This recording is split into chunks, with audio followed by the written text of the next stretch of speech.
ಜಂತ್ಕಲ್ mining ಪ್ರಕರಣ ಸಂಬಂಧ Hebbal SIT ಕಚೇರಿಯಲ್ಲಿ ಮಾಜಿ ಸಿಎಂ ಕುಮಾರಸ್ವಾಮಿ ವಿಚಾರಣೆ ನಡೆಯುತ್ತಾ ಇದೆ. ಎಸ್ಐಟಿ ತನಿಖಾಧಿಕಾರಿ ಎಸ್ಪಿ ಮಂಜುನಾಥ್ ಅಣ್ಣಿಗೇರಿ ಕೇಳಿರುವ ಸುಮಾರು 60 ಪ್ರಶ್ನೆಗಳಿಗೆ ಎಚ್ಚರಿಕೆ ಉತ್ತರಿಸಿದ್ದಾರೆ. ವಿಚಾರಣೆ ವೇಳೆ ಗಂಗಾರಾಮ್ ಬಡೇರಿಯಾ ಯಾರು ಅಂತ ಕೇಳಿದ ಪ್ರಶ್ನೆಗೆ ಅವರು ತಮಗೆ ಗೊತ್ತೇ ಇಲ್ಲ ಅಂತ ಎಚ್ಚರಿಕೆ ಉತ್ತರಿಸಿದ್ದಾರೆ. ತಮ್ಮ ಅಧಿಕಾರಾವಧಿಯಲ್ಲಿ ಅಧಿಕಾರವನ್ನ ದುರುಪಯೋಗ ಮಾಡಿಕೊಂಡಿಲ್ಲ, ಈ ಪ್ರಕರಣಕ್ಕೂ ನನಗೂ ಯಾವುದೇ ಸಂಬಂಧ ಇಲ್ಲ, ಯಾರಿಂದಲೂ ತಾವು ಕಿಕ್ ಬ್ಯಾಕ್ ಅನ್ನ ಪಡೆದಿಲ್ಲ ಅಂತ ಎಚ್ಚರಿಕೆ ಹೇಳಿದ್ದಾರೆ. They have given me summons to. They have given me summons to attend, and they wanted some clarification from me, some answers. For that, whatever questions they asked, for that actually I have given the answer. That's all. For that, I have given proper reply. There is nothing to elaborate everything here. Yeah, whatever they wanted, I have given the answer properly. That's all.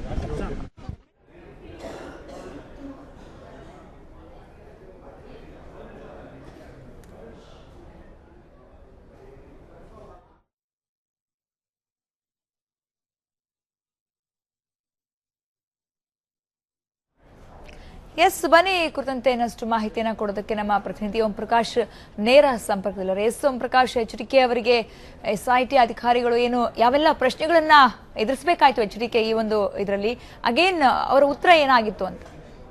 Sabita, ಜಂತ್ಕಲ್ mining ಪ್ರಕರಣದ ಸಂಬಂಧ ಏನು ಮಾಜಿ CM Kumaraswamy ಬಂಧನದ ಭೀತಿಯಿಂದ ಈಗ ಪಾರಾಗಿ ಏನು SIT ತನಿಖಾಧಿಕಾರಿಗಳ ಮುಂದೆ ಹಾಜರಾಗಿರುವಂಥದ್ದು. ಬೆಳಗ್ಗೆ ಏನು ಒಂದು 12 ಗಂಟೆ ಸುಮಾರಿಗೆ ಹೆಬ್ಬಾಳದಲ್ಲಿರುವಂಥ ಎಸ್ಐಟಿ ವಿಶೇಷ ತನಿಖಾ ತಂಡದ ಮುಂದೆ ಹಾಜರಾಗಿರುವಂಥದ್ದು. ಎಸ್ಐಟಿ ಡಿಜಿ ಚರಣ್ ರೆಡ್ಡಿ ಮತ್ತು ತನಿಖಾಧಿಕಾರಿಯಾದಂಥ ಏನು ಎಸ್ಪಿ ಅಣ್ಣಿಗೆರೆ ಮಂಜುನಾಥ್ ಅಣ್ಣಿಗೆರೆ ಅವರ ನೇತೃತ್ವದಲ್ಲಿ ಈ ಒಂದು ವಿಚಾರಣೆ ನಡೀತಾ ಇರುವಂಥದ್ದು. ಪ್ರಮುಖವಾಗಿ ಇಲ್ಲಿ ಏನು ಕುಮಾರಸ್ವಾಮಿ ಅವರಿಗೆ ಎಸ್ಐಟಿ ತನಿಖಾ ತಂಡ ಏನು ಒಂದು 60 ಪ್ರಶ್ನೆಗಳನ್ನ ಕೇಳಿರುವಂಥದ್ದು. ಆ ಎಲ್ಲ 60 ಪ್ರಶ್ನೆಗಳಿಗೂ ಕೂಡ ಏನು ಮಾಜಿ ಸಿಎಂ ಕುಮಾರಸ್ವಾಮಿ ಏನು ಉತ್ತರ ನೀಡಿರುವಂಥದ್ದು.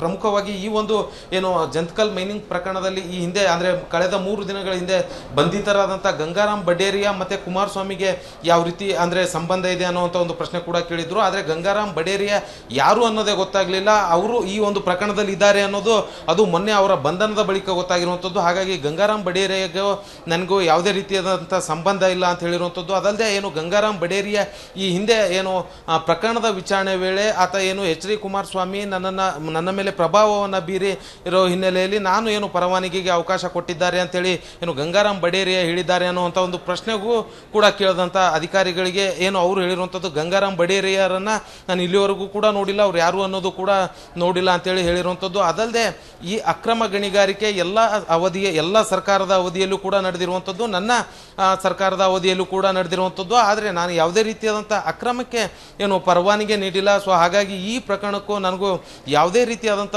ಸಂಬಂಧ ಇಲ್ಲ. ನಿನ್ನೆ ಏನು ಸಿಟಿ ಸಿವಿಲ್ ಕೋರ್ಟ್ ಒಂದು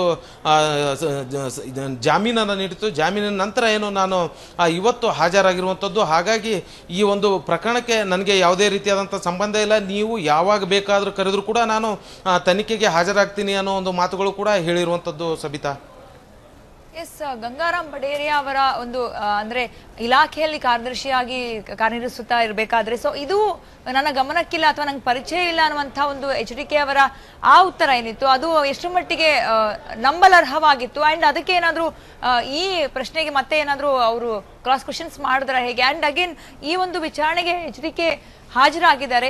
ಸೊ ವಾಟ್ ನೆಕ್ಸ್ಟ್ ಅನ್ನುವಂಥದ್ದು ವಿಚಾರಣೆಯ ಇಷ್ಟು ಕ್ವಶನ್ಸ್ ಅಂತ ಆದ ಮೇಲೆ ಕ್ಲಾರಿಫಿಕೇಶನ್ ತೆಗೆದುಕೊಳ್ಳೋದು ಸಾಧ್ಯವಾಗಿಲ್ಲ ಅನ್ನೋದಾದ್ರೆ ಮತ್ತೊಂದು ಬಾರಿ ಏನಾದರೂ ಅವರು ಎಸ್ಐಟಿ ಮುಂದೆ ಹಾಜರಾಗಬೇಕಾಗುತ್ತಾ ಹೇಗೆ?